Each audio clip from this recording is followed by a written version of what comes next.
সরে গেছে, কালকে রাতে অনেক পানি সরে গেছে, সকালেও অনেক জায়গায় আমরা ভিজিট করেছি। শুধু যেই সব এলাকার নিচু আছে, বিশেষ করে কাতারগঞ্জের এলাকাগুলো নিচু আছে। এবং এখানে আরেকটা জিনিস আমরা দেখতে পাচ্ছি যে মানুষ এখানে যে একটা বড় খাল ছিল সেটা দখল করে ফেলেছে। এই যে আমি পুরো পিছনে গিয়ে আসছি, খালটা কোথায় গেল? ওই খালটা আপনার 1 নং রোডের একটা খাল ছিল, সেটা যুবলীগ ছাত্রলীগের ছেলেরা ক্লাব করে ফেলেছে খাল দখল করে।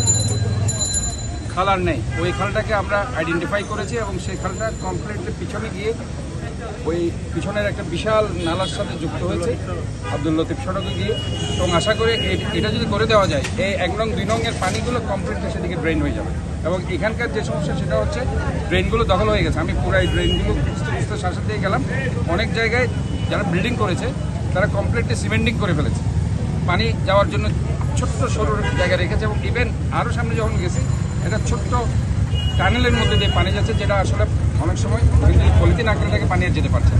তো ওভারঅল সব কজগুলো আমি সর্ট আউট করেছি অ্যাকর্ডিং টু আমাদের চিফ কনজারভেন্স অফিসার আছে এবং আমাদের পরিচ্ছন্ন কর্মীরাও আছে, তাদেরকে আমি ইনস্ট্রাকশন দিয়েছি।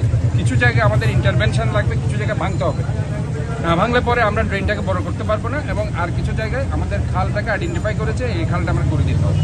কাজে ইনশাল্লাহ আশা করছি ভয়ের কিছু নেই। যেহেতু আমি এই জন্যই আজকে ঘুরছি, এই জন্য যেহেতু আজকে টানা 4 দিনের পরে একটু বৃষ্টি কম, কাজে আমি বুঝতে পারছি কোন কোন জায়গায় পানি যায়নি। যেসব জায়গায় পানি যায়নি ওই জায়গাগুলোকে আমরা সর্ট আউট করছি। আমি মনে করছি ওই জায়গাগুলোতে আমাদের প্রায়োরিটি বেসিস প্রথমে কাজ করতে হবে, কারণ অন্য জায়গাগুলোতে পানি সরে গেছে। তার অর্থ হচ্ছে ওইখানে ড্রেনেজ সিস্টেম ভালো আছে, ওইখানে জলাবদ্ধতা নেই অথবা হবে না।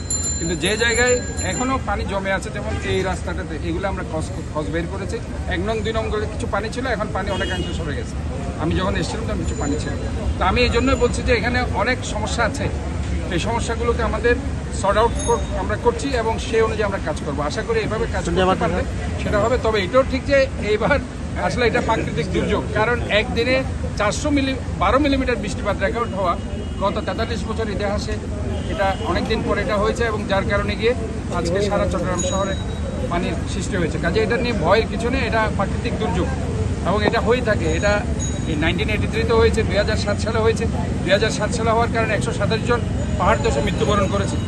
এবং আমাদের এখানেও কালকে একজন পাহাড় ধসে, পরশুদিন একজন করেছে। তো আমরা এটার জন্য প্রিকশন নিয়েছি। আমরা আমাদের শেল্টার সেন্টারগুলো করেছি, সেখানে খাবার ব্যবস্থা করেছি। গতকালও 300 শরণার্থীকে আমি নিজে গিয়ে খাবার দিয়ে এসেছি। এবং যেখানে যেখানে পানিবন্দী আছে আমি নিজে গিয়েছি, পতেঙ্গার ডেলপাড়া, মাইসপাড়া থেকে শুরু করে সব জায়গায়, ইভেন বাকুলিয়া থেকে শুরু করে যেখানে যেখানে পানিতে বন্দী ছিল সেখানে আমি তাদেরকে খাবারের ব্যবস্থা।